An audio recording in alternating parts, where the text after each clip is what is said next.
maybe you're reorganizing, and I'm talking about fragmentation. Why am I talking about fragmentation? Well, a lot of us on this journey are periodically going through fragmentation, or we started a point of fragmentation due to trauma, due to stress, due to lack of grounding. As we heal ourselves and we move on and we become fragmented again and we work on that, there are also times when it can return for a short period of time. So when you're fragmented due to stress, due to trauma, things like that, I did a couple of little illustrations here, master artist at work.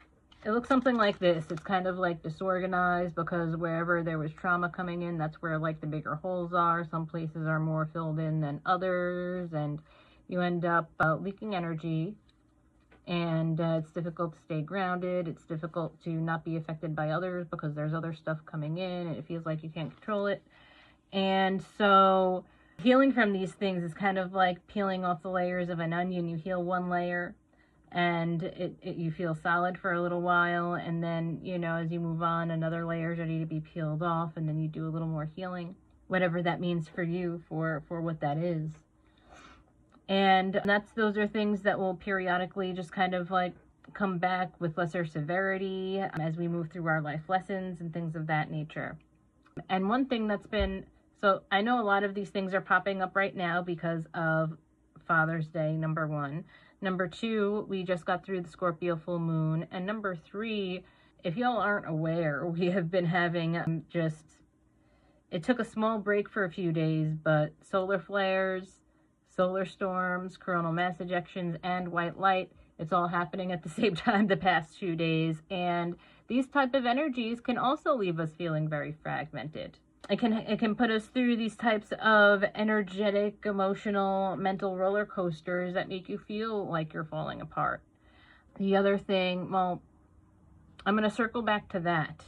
The other thing that happens is whenever we have a big healing, a big upgrade, a big evolution, and that can happen with a retreat, with any kind of profound healing like QHHT or completing a program, anything like that, what will happen, and this will also happen with plant medicine, but in a much more dramatic way, and I even made illustrations to show you the difference. What will happen with healing after like a retreat or a program or an intensive is that you are developing new neural pathways, you're beginning to integrate new habits, you're releasing things, embodying new ways of being, and so and you're expanding. And so what's literally happening, and also from the white light, because that's things are showing up and it's expanding us. At times that looks like pressure, and it looks like just crazy bananas chaos.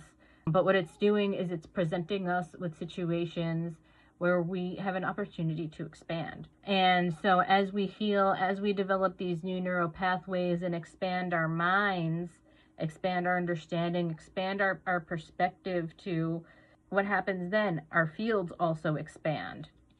Okay, and so we start out, you know, before we've done the healing, and imagine this is all solid. That's the best I could do with a pen. Imagine this is all filled in, solid aura, and then this around it, you know, the circle represents no breaks in the circle, super solid aura.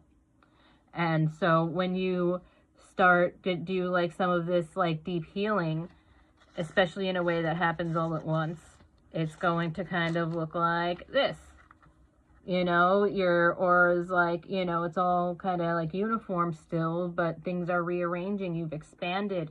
And so that kind of puts you in this space where you're a little more easily affected by things. You may be prone to be a little bit more triggered. You may be more prone to accidents because your focus is a little off, and there's little you could do about it rather than continuously like ground and fill it up when you're going through these very temporary periods, you know.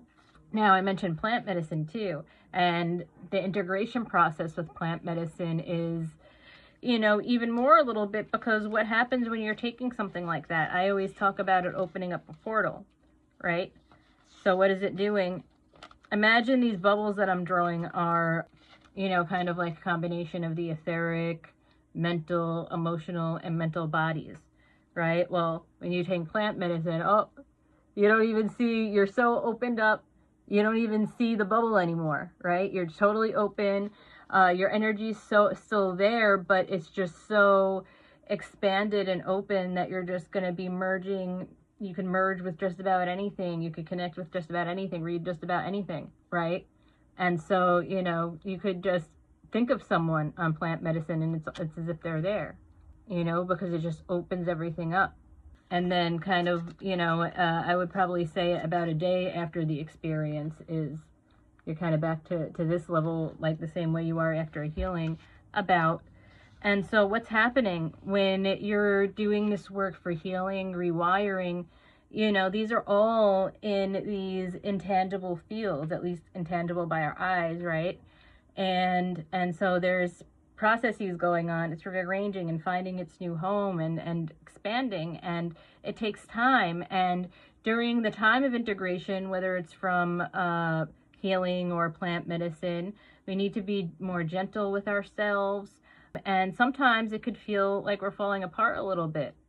But really what's happening is that we're integrating our healing, integrating our experience, integrating new ways of being. And so, you know, sometimes there are times when you feel like a mess, and honestly, because you're a little bit of a mess right now, and we've all been there, we go through those periods, and how are you going to tell the difference? Well, you know, if you've been doing the work, you know, if you've been doing plant medicine, you know, if you've been getting healing, you know, if you've been more expansive. And also another key thing is has this been going on for months? If this has been going on for months, you may have a bigger issue to address. And if you need help in figuring that out, like I'm really great at observing and noticing patterns, and also just kind of intuitively knowing what something is about. You know, I'm a mystic. So, you know, if you want to talk, I'm available for that. I'll just sit with you and we'll chat complimentary. And so, you know, if you've been like that for months or longer, that's something that you definitely have to figure out, you know, even like more than 2 weeks for sure. But if it's something that's been just going on for a couple of days, you know, then, or I would say as much as a week straight, then, you know, there could be something else at play. There could be, you know, there's some kind of expansion, some kind of healing, some kind of, you know, it's not time to panic yet. You're probably, especially if you've been doing the work, you've probably just been healing and you're going through this expansion process. And just honor yourself, be easy on yourself, and allow this to unfold for you. I hope this has been helpful. If you ever feel like this, I want to give you a little tool to take with you. I'm gonna put actually an exercise in the comments that is for polarity reversal, but it also helps seals up your aura. Yeah, I'm gonna do it that way because I'm almost at 10 minutes already, and you guys will be able to find that in the comments. I hope you guys like this soul snack, and I hope you have a wonderful evening. And again, happy Father's Day to all the dads out there.